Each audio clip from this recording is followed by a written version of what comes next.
নমস্কার, শিপ্রা টিউটোরিয়াল চ্যানেলে সবাইকে তোমাদের স্বাগত জানাই। আজকে আমি তোমাদের নবম শ্রেণীর একটি খুবই গুরুত্বপূর্ণ বিষয় চতুর্থ অধ্যায়ে সেটি হলো প্রথম বিশ্বযুদ্ধ বা ফার্স্ট ওয়ার্ল্ড ওয়ার, এই নিয়ে আজকে আলোচনা করব। তো এই যে প্রথম বিশ্বযুদ্ধ, এটি মূলত একটা ছিল কি মানে একটা অন্যতম মানব ইতিহাসের একটা ভয়াবহ এবং ধ্বংসাত্মক এই বিশ্বযুদ্ধ ছিল একটা বিশ্বব্যাপী সংঘাত। মানে সারা বিশ্ব জুড়ে এই সংঘাতটা হয়েছিল। মানে হিউম্যান হিস্ট্রিতে এটা একটা ছিল অন্যতম একটা ওয়ান অফ দা টেরিবল এবং খুব ডিস্ট্রাকটিভ এই ফার্স্ট ওয়ার্ল্ড ওয়ার। এটা কিন্তু একটা ছিল গ্লোবাল কনফ্লিক্ট, মানে বিশ্ব জুড়ে এই সংঘাতটা হয়েছিল। তো এই বিশ্বযুদ্ধ মূলত হয়েছিল কতদিন পর্যন্ত? হয়েছিল 1914 থেকে 1918 খ্রিস্টাব্দ পর্যন্ত, 1914 থেকে 1918 পর্যন্ত, মানে 4 বছর ধরে এই যুদ্ধ হয়েছিল। ভাবতে পারা যায় 4 বছর, মানে একটা যুদ্ধ 4 বছর ধরে চলা, মানে তার পরিস্থিতিটা কতটা ভয়াবহ হয় সারা বিশ্ব জুড়ে। তো এই যে যুদ্ধ, যেটার জন্য এই যুদ্ধকে মহাযুদ্ধ বলা হয়, মানে গ্রেট ওয়ারও বলা হয়। তা এই যে এই যুদ্ধ হয়েছিল কিন্তু মূলত দুটি বিরোধী শক্তি জোটের মধ্যে, বিরোধী শক্তি জোট, শক্তিশালী জোট। সেই দুটো বিরোধী শক্তি জোট কি কি, বা two opposition party, powerful party. তারা কি কি? একটা হচ্ছে ত্রিশক্তি মৈত্রী বা ট্রিপল অ্যালায়েন্স। এটা কোন কোন দেশের মধ্যে গড়ে উঠেছিল?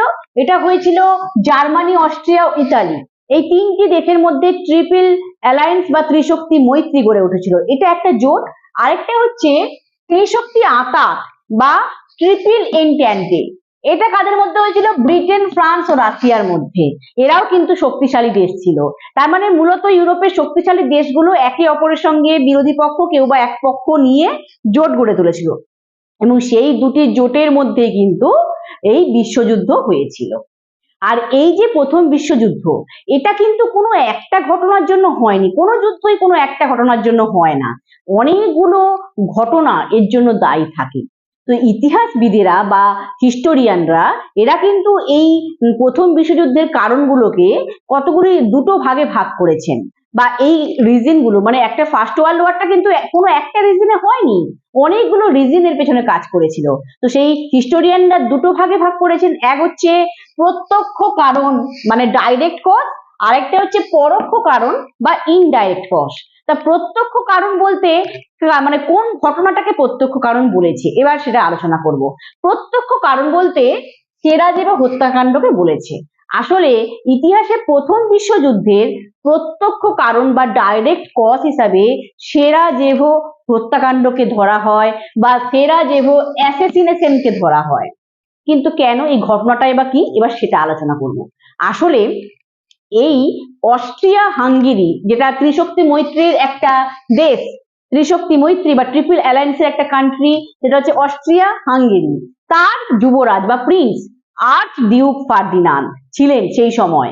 তিনি তার ওয়াইফকে নিয়ে বা তার স্ত্রীকে নিয়ে, তার স্ত্রীর নাম ছিল সোফিয়া, তাকে নিয়ে 1914 সালের 28শে জুন, 1914 এর 28 জুন, এই দিনে আর কি তারা কি করেছিল, দুজনে মিলে তারা নিজেদেরই সামরিক বাহিনী পরিদর্শন করতে গেছিল বা মিলিটারি ইন্সপেকশন করতে গেছিল। কোথায় গেছিল? বসনিয়ার রাজধানী বা বসনিয়ার ক্যাপিটাল সেরাজেভো সফরে গেছিল। এবং সেইখানে কি হয়েছিল, সেখানে একটা দা ব্ল্যাক হ্যান্ড বলে একটা সার্বিয়া একটা জায়গা অঞ্চল, এই সার্বিয়ার একটি উগ্র জাতীয়তাবাদী দলের সদস্য, মানে র্যাডিক্যাল ন্যাশনালিস্ট পার্টি, তার মেম্বার, তার নাম কি ছিল? গ্যাভরিলো প্রিন্সেপ। তার নাম ছিল গ্যাভরিলো প্রিন্সেপ। সেই গ্যাভরিলো প্রিন্সেপ, যিনি কিনা দা ব্ল্যাক হ্যান্ড দলের মেম্বার, তিনি কি করেছিল বা সে কি করেছিল, এই আর্চডিউক এবং তার স্ত্রী সোফিয়াকে গুলি করে হত্যা করেছিল। আর যে ঘটনাটাই কিন্তু সেরাজেভো হত্যাকাণ্ড বা সেরাজেভো অ্যাসাসিনেশন নামে পরিচিত। এবং এই ঘটনাতে স্বভাবতই মানে অস্ট্রিয়া সার্বিয়ার বিরুদ্ধে সার্বিয়াকে দায়ী করবে, এটা তো খুব স্বাভাবিক। এবং সার্বিয়াকে দায়ী করে তারা সার্বিয়ার বিরুদ্ধে 28শে জুলাই বা ওই 1914 সালে 28শে জুলাই বা 1914 এর 20 জুলাই যুদ্ধ ঘোষণা করেছিল। এই যে একটা স্থানীয় যুদ্ধ বা যে লোকাল একটা ওয়ার, এটাই কিন্তু পরবর্তীকালে মহাযুদ্ধে পরিণত হয় বা ওয়ার্ল্ড ওয়ারে পরিণত হয়। কারণ এই একটা স্থানীয় লোকাল ওয়ারটার পেছনে যে ইউরোপে অনেক ঘটনা দায়ী ছিল এটা ঘটার জন্য, তার জন্যই তো মহাযুদ্ধ বা বিশ্বযুদ্ধ হয়েছিল।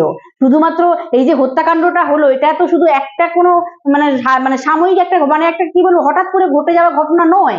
এর পেছনে ইউরোপে চলা দীর্ঘদিন ধরে একটা রাজনৈতিক, সামাজিক, অর্থনৈতিক একটা টানাপোড়েন বা উত্তেজনা কাজ করেছিল। মানে ইকোনমিক্যালি, পলিটিক্যালি, সোশ্যাল একটা টেনশন ইউরোপে, এই যে সিচুয়েশন একটা এর জন্য দায়ী ছিল। সেই ব্যাপারটাকে বলা হচ্ছে পরোক্ষ কারণ বা ইনডাইরেক্ট কজ। যেই ইনডাইরেক্ট কজ কে ইতিহাসে কি বলা হয়, মেন নামে পরিচিত। ইতিহাসে মেন নামে পরিচিত। মেন হচ্ছে একটা ফুল ফর্মটা কি, মেন মানে হচ্ছে এম ফর মিলিটারিয়াজিম। এম ফর মিলিটারিয়াজিম মানে সামরিকবাদ। এ ফর অ্যালায়েন্স মানে হচ্ছে জোট ব্যবস্থা। আই ফর ইম্পেরিয়ালিজম মানে হচ্ছে সাম্রাজ্যবাদ। এন ফর ন্যাশনালিজম মানে হচ্ছে জাতীয়তাবাদ। এই এই চারটে কারণ একটা পরোক্ষ কারণ ছিল, যেগুলো ইউরোপে একটা অদ্ভুত পরিস্থিতির সৃষ্টি করেছিল, যার ফলে কিন্তু এই সেরাজেভো হত্যাকাণ্ড বা এই প্রত্যক্ষ কারণটা ঘটেছিল। বোঝাতে পারলাম? তো এবার আমি সেগুলো আলোচনা করব। প্রথম হচ্ছে কি, উগ্র জাতীয়তাবাদ। প্রথম কারণটা ছিল, প্রথম বিশ্বযুদ্ধ ঘটার পেছনে পরোক্ষ কারণ হিসাবে আমরা উগ্র জাতীয়তাবাদকে দায়ী করতে পারি বা র্যাডিক্যাল ন্যাশনালিজমকে দায়ী করতে পারি। এটা কি, আসলে ইউরোপে সেই সময় প্রত্যেকটা দেশ তাদের নিজেদের দেশের প্রতি একটা অন্ধ ভালোবাসা তৈরি হয়েছিল, আর অন্য জাতির প্রতি প্রচন্ড ঘৃণা ছিল। সেই রকমই একটা মানে স্ল্যাব জাতি আর কি, বসনিয়ার বলকান অঞ্চলে বসবাসকারী স্লাভিক জাতি, যাকে স্লাভিক জাতি, বলকান অঞ্চলে বসবাসকারী স্লাভিক জাতি, এরা কিন্তু এই যে অস্ট্রিয়ার শাসন থেকে তাদেরকে নিজেদেরকে মুক্ত করতে চেয়েছিল, এবং তার জন্য তারা কি করেছিল, একটা স্বাধীনতা আন্দোলন করেছিল, ফ্রিডম মুভমেন্ট করেছিল। এবং এটার ফলে কি হয়েছিল, ওই যে অঞ্চলে এই যে বলকান অঞ্চলে, সেইখানে একটা কি বলবো একটা অস্থিতিশীলতা তৈরি হয়েছিল, একটা ইনস্টেবিলিটি তৈরি হয়েছিল, চরম অস্থিতিশীলতা। মানে একটা আন্দোলন করলে স্বাভাবিকভাবে সেই অঞ্চলেতে একটা মানে পরিস্থিতি ভালো থাকে না, সেই রকমই একটা অস্থিতিশীলতা তৈরি হয়েছিল বা এক্সট্রিম ইনস্টেবিলিটি তৈরি হয়েছিল। তো এটা একটা কিন্তু, যেটা কিন্তু মহাযুদ্ধ ঘটার পেছনে বা বিশ্বযুদ্ধ ঘটার পেছনে দায়ী ছিল। আরেকটা কি কারণ ছিল, 2 নম্বর হচ্ছে সাম্রাজ্যবাদ বা ইম্পেরিয়ালিজম।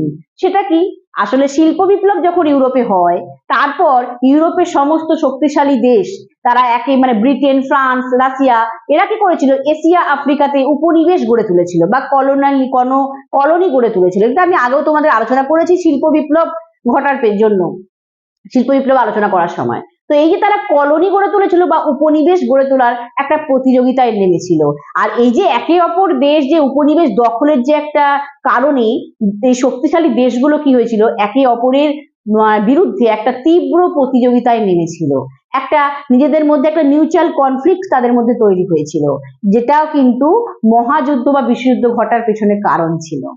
3 নম্বর পয়েন্ট কি, 3 নম্বর পয়েন্ট হচ্ছে সামরিকতন্ত্র বা সমরবাদ, যাকে বলে মিলিটারিয়াজিম।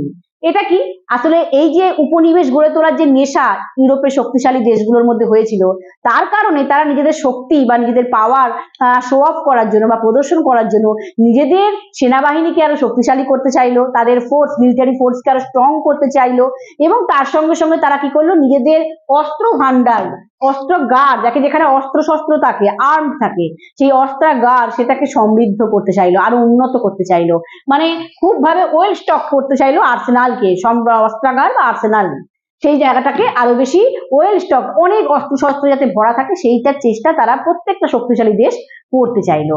এর ফলে কি হলো, এই মানে যেমন বলতে পারি যে মার্কিন যুক্তরাষ্ট্র এবং জার্মান, এরা কি করেছিল, নৌবাহিনী গড়ে তোলার জন্য, শক্তিশালী সেনাবাহিনী গড়ে তোলা, নৌবাহিনী গড়ে তোলার জন্য বা নেভির যে ফোর্স সেটাকে তৈরি করার জন্য একে অপরের মধ্যে প্রতিযোগিতায় লিপ্ত হয়েছিল, নিজেদের মধ্যে একটা কম্পিটিশন গড়ে তুলেছিল।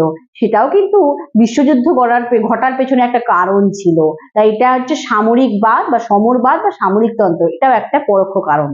আরেকটা কি কারণ, সেটা হচ্ছে জোট ব্যবস্থা, খুব ইম্পর্টেন্ট একটা কারণ, যেটা একটা যুদ্ধকে বিশ্বযুদ্ধে পরিণত করে দিল। কেন, আসলে এই যে জোট ব্যবস্থা গড়ে উঠেছিল, মানে যে ত্রিশক্তি মৈত্রী আর ত্রিশক্তি আঁতাত, এটা গড়ে উঠেছিল কেন? আসলে ইউরোপে এই শক্তিশালী দেশগুলো তারা কি করেছিল, রাজনৈতিক আর সামরিক কারণে একে অপরের সঙ্গে জোটবদ্ধ হয়েছিল, তারা একে অপরের সঙ্গে অ্যালায়েন্স গড়ে তুলেছিল, এটা জোট সিস্টেম বা অ্যালায়েন্স সিস্টেম যাকে বলে। এবং সেই জোট ব্যবস্থাতে চুক্তি কি ছিল, যদি এই জোটের মধ্যে জোটে যুক্ত কোনো দেশ যদি আক্রান্ত হয় অন্য কোনো দেশের দ্বারা, তাহলে সেই জোটের সঙ্গে আর যে দেশগুলো যুক্ত আছে তারা কিন্তু প্রত্যেকেই তার জন্য ঝাঁপিয়ে পড়বে। উদাহরণস্বরূপ বলতে পারি, ধরো যদি জার্মানি কোনোভাবে আক্রান্ত হয় ব্রিটেনের দ্বারা, কথার কথা, সেক্ষেত্রে অস্ট্রিয়া বা ইতালি এই ব্রিটেনের বিরুদ্ধে যুদ্ধে ঝাঁপিয়ে পড়বে। আবার উল্টো দিকে ব্রিটেন তো জার্মানির দ্বারা যুদ্ধ হচ্ছে, তখন স্বভাবতই ফ্রান্স ও রাশিয়া কিন্তু জার্মানির বিরুদ্ধে যুদ্ধে লিপ্ত হবে বা যুদ্ধ করতে শুরু করে দেবে। এই গুরুত্বপূর্ণ ব্যাপারটা, এই যে জোট ব্যবস্থা, তার ফলে ইউরোপের শক্তিশালী দেশগুলো একে অপরের বিরুদ্ধে যুদ্ধে লিপ্ত হয়ে গেল বা ওয়ার করতে শুরু করে দিল। এটা কিন্তু একটা বিশাল কারণ একটা যুদ্ধকে বিশ্বযুদ্ধে পরিণত করতে, আর যেটার পরিস্থিতি কিন্তু যথেষ্ট ভয়াবহ হয়েছিল। তাই আমরা বলতে পারি যে এই যে পরোক্ষ কারণগুলো, এই যে ইনডাইরেক্ট কজগুলো, এগুলো মানে একটা কি বলবো, ইউরোপের পরিস্থিতিটাকে বা ইউরোপের সিচুয়েশনটাকে একটা বারুদের স্তূপে পরিণত করেছিল। বারুদের স্তূপ, বারুদ মানে তোমরা তো জানো দেশলাই জ্বালাতে গেলে যে বারুদ বা বাজি কারখানায় যে বারুদ, সেই বারুদের একটা স্তূপ পরিণত করেছিল। এবং সেটাতে একটা স্ফুলিঙ্গ বা একটা স্পার্কের কাজ কে করেছিল, এই সেরাজেভো হত্যাকাণ্ড বা এই সেরাজেভো অ্যাসাসিনেশন, এই ঘটনাটা, যেটার জন্য ইউরোপে একটা ভয়াবহ যুদ্ধ তৈরি হয়েছিল বা টেরিবল একটা ওয়ার হয়েছিল, যা ইতিহাসে প্রথম বিশ্বযুদ্ধ নামে পরিচিত। আশা করি তোমাদের বোঝাতে পারলাম প্রথম বিশ্বযুদ্ধ কেন ঘটেছিল। আর এই বিশ্বযুদ্ধের মানে প্রভাব তো যথেষ্ট ভয়াবহ ছিল। তোমরা একটা যে কোনো যুদ্ধ হওয়া মানেই তো মানে দেশের সাধারণ মানুষের প্রচুর ক্ষতি হয়, তাই এটার ক্ষেত্রেও হয়েছিল। তাই প্রথম বিশ্বযুদ্ধের কারণ ছিল এগুলো, এই কারণেই কিন্তু মূলত প্রথম বিশ্বযুদ্ধ হয়েছিল। আশা করি এই বিষয় আলোচনা তোমাদের আমি বোঝাতে পারলাম কিভাবে যে প্রথম বিশ্বযুদ্ধ ব্যাপারটা কেন হয়েছিল। আশা করি তোমরা বুঝতে পারলে। তো এইখানেই আমি আমার আলোচনা শেষ করছি। আলোচনা শেষে বলতে চাই, যারা এখনো শিপ্রা টিউটোরিয়াল চ্যানেল সাবস্ক্রাইব করোনি তারা তোমরা চ্যানেলটি সাবস্ক্রাইব করো। অনেকে প্রচুর জন আমার চ্যানেলটা দেখছো এবং একে অপরকে শেয়ারও করছো, দেখছো, সবাই অনেকেই দেখছো, পরীক্ষা সামনে এসছে, কিন্তু তোমাদের সাবস্ক্রাইব করার সংখ্যাটা কমে গেছে। যত বেশি সাবস্ক্রাইব করবে তত বেশি আমার চ্যানেল আরো অনেকের কাছে পৌঁছাবে, অনেকেই এর দ্বারা উপকৃত হবে, এটাই তো আমার প্রচেষ্টা। তাই চ্যানেলটি অবশ্যই সাবস্ক্রাইব করে দাও। এইখানে আমি আমার আলোচনা শেষ করছি। নমস্কার।